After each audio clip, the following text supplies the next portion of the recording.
Hey guys, welcome back to my channel.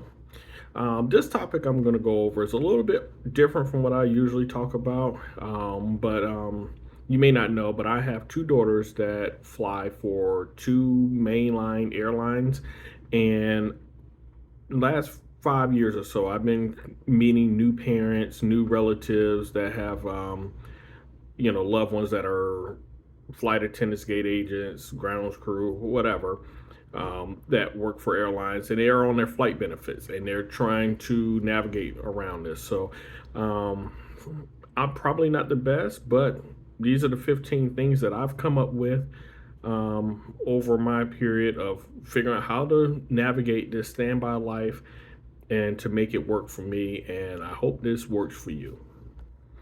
Okay, the first thing that I learned is the airline, they actually owe us nothing. Everything that we're getting is a privilege. We're flying on our loved ones' flight benefits. So I approach this as they owe us nothing. I'm flying for free. And that's the mindset that I keep with it. They owe us nothing. And I accept that and I respect that. And that's just the way I approach it.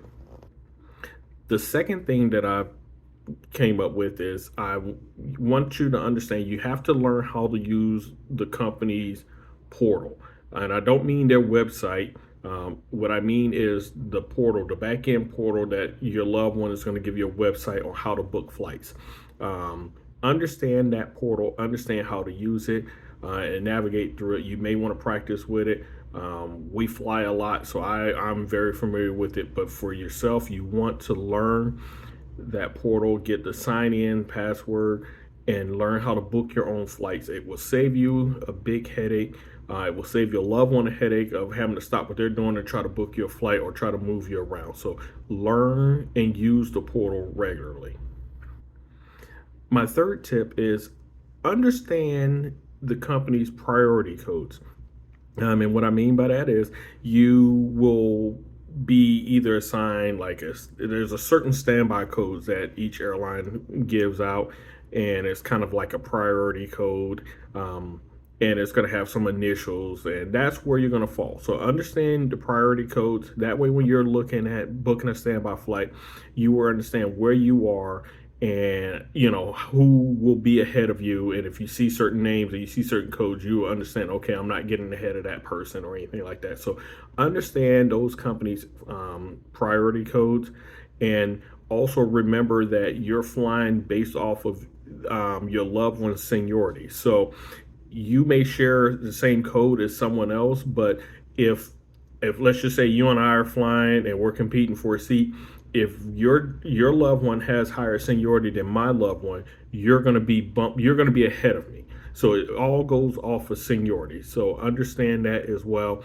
Not only do you need to learn the code, but you also need to know the higher date. Well, you don't have to know it. Just understand if someone's ranked higher than you or sitting higher than you, it's because they have a loved one that has more seniority than your loved one. Number four for me is I always want to check seat availability and standby totals before I book my flight.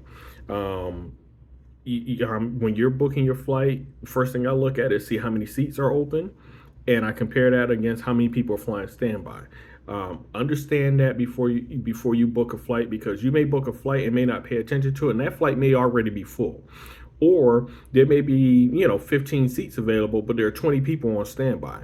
Now, unless the person you're flying under, they have very high seniority, you may not be getting on that flight. So, and in this case, if you're a parent that's probably watching this, you probably have someone that's new. So more than likely, you're not getting on it. So you basically you're just playing math. There's 20 seats, there are 25 standby. Not getting on there. So you want to learn that game there. Just pay attention to that. You'll see that as you're booking it, depending on the airline, they will show you those totals. I've seen some where it would give you like a green face, a yellow face, a red face. They kind of use that as a code. I've seen that before for other airlines that my daughters have worked for. So, but pay attention to those totals, pay attention to those codes, and that will help you save you some stress on booking or trying to get somewhere throughout, I guess, their career. Number five for me is I always avoid holidays and busy periods of flying. I never book a standby flight on during any holiday.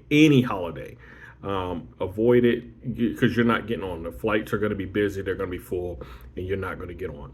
Also, you want to avoid busy times. And what I mean by that is you want to avoid flying on a weekend, especially to someplace like LaGuardia, DC, Atlanta. You darn sure do not want to be trying to get there on a weekend. It's not going to happen. Times that I usually book my flights are going to be usually Tuesday to Thursday, or every now and then I may do a Monday. You can sometimes get lucky on a Friday unless it's Friday morning, but avoid all holidays and all busy periods. Like right now, it's we're in the middle of summer. Almost any time during the summer, it's going to be busy. So you have to choose your destinations wisely. And I will also say when doing this, don't book a flight that you have to be at a destination. And I will make this number six. Avoid, if let's just say you have to be at some place at a certain time. Don't book a standby flight for it unless you're going like a day or two early. But in some cases, I'll give an example of a cruise. If you know you have to be at a destination and you're saying, hey, I need to be in Fort Lauderdale for this, you better go the day before, because if you book it standby that day, you more than likely won't make it. So that would be my sixth one. That one came off the top of my head.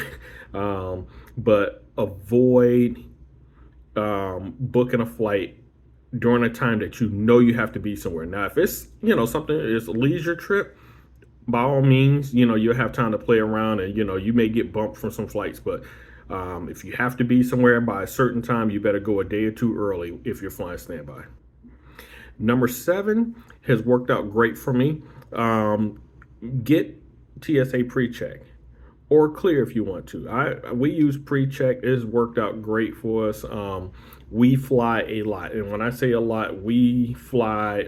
It's easier to count the amount of days we don't fly than it is the days we fly. That's how often. I mean, I'm sitting here in a hotel now. I'm traveling right now with my wife, but we use TSA pre-check. It's a lot easier.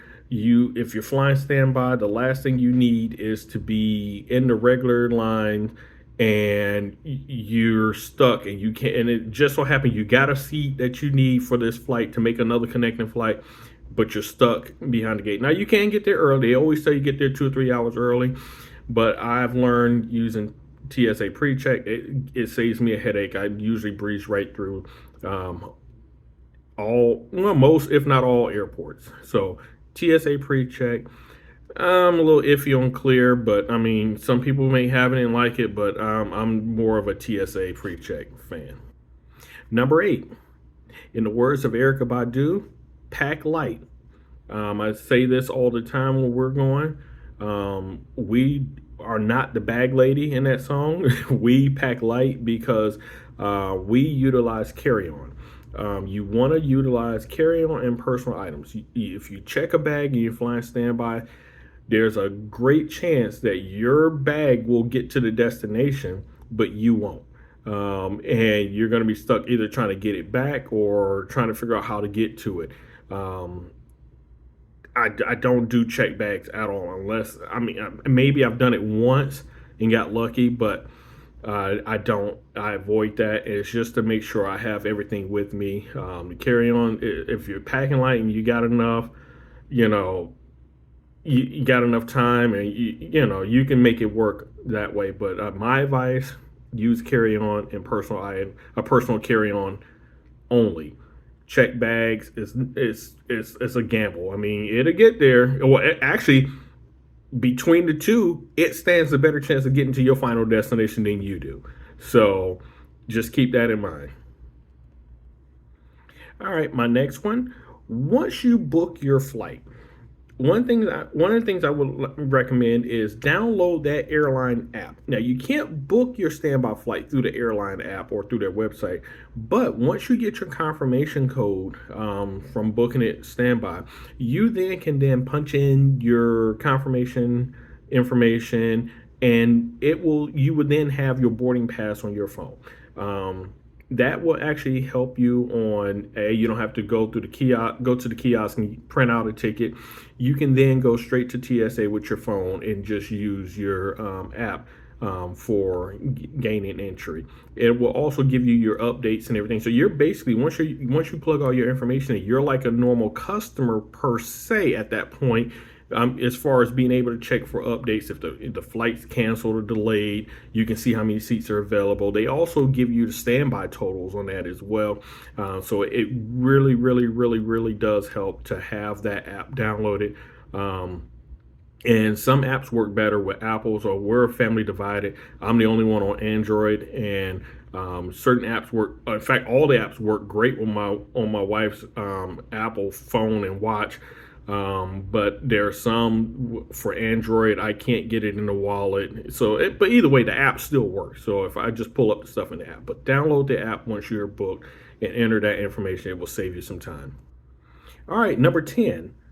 Once you made it through TSA, you got your app downloaded, and you're sitting at the gate, you're waiting, or you're approaching the gate or sitting at the gate. My 10th thing is, don't bother the gate agent. You have the information on your phone if you have the app. And also, when you're sitting there at the gate, there are monitors that will show you standby totals, and it will show you, upgrades. Once that gate agent clears the seats, your name will show up on it would basically tell you whether you were cleared. It would give you your seat. It would tell you where you're sitting. And if you have the app, it will automatically be updated on your app. I've come to learn most people go up there and asking the gate agent questions, especially if they're flying standby.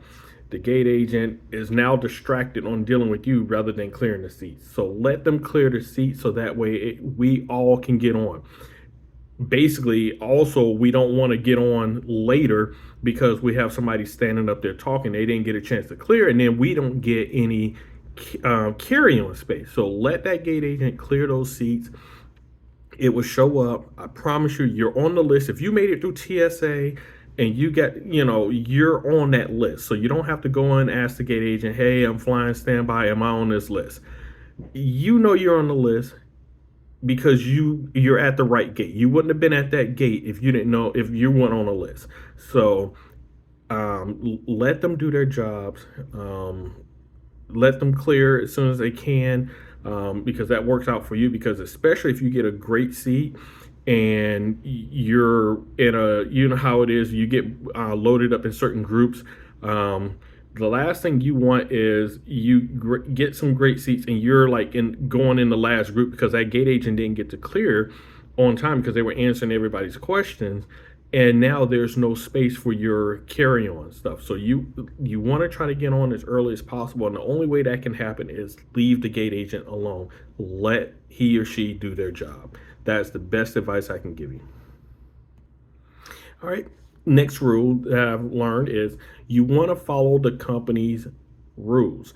If you're flying standby, you're going through the portal, before you're able to book that flight, at least on the airlines that my daughters work for, there's a pop-up and it would show some rules, and it would basically tell you what you can and can't wear, what you can and can't do as you're flying standby. You have to acknowledge that before you go forward on booking a seat. Follow those rules. The gate agent can deny you entry. If you come there dressed all crazy or anything like that, they will, not let you board, and this will also get your loved one in trouble as well. So try to follow their rules as best as possible. Remember, like I said in rule number 1, they owe you nothing. So if you want to try to fly free, just follow their rules. Dress how you want to dress once you get to your destination, but don't show up drunk. All those things will not let you get on the plane, and it's also going to get your loved one in trouble as well. So just make sure you follow their rules and you understand their rules, and don't show up pretending like, these rules shouldn't apply to you because your daughter or son does X, Y, and Z for the company. All right, number 12 is an important one.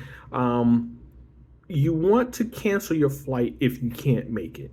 And what I mean by that is, if if you, for whatever reason, you book some flights and then some plans come up and you're not able to do that flight or anything like that, or go to that destination, go back. If you download the app, you can cancel it through the app, or go back into the portal and cancel the flight on the portal. Make sure you do that before the flight, because I believe, well, I know my daughters, I think they get so many times where if someone doesn't cancel it, then they lose their benefits. And that means once they lose their benefits, you're no longer flying.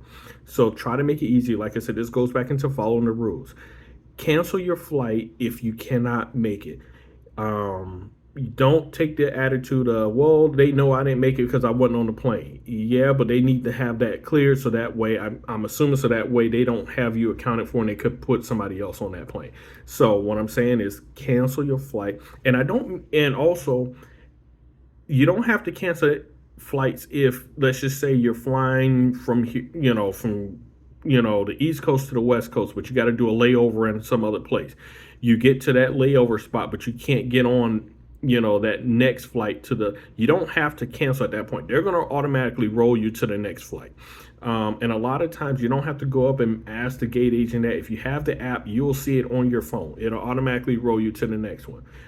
So just keep that in mind. Cancel the flight if you can't make the trip at all, not a connecting leg. So just keep that in mind. Just make sure you cancel that flight if you're not going to make it. I know I'm saying it a lot, so just do that for your loved one.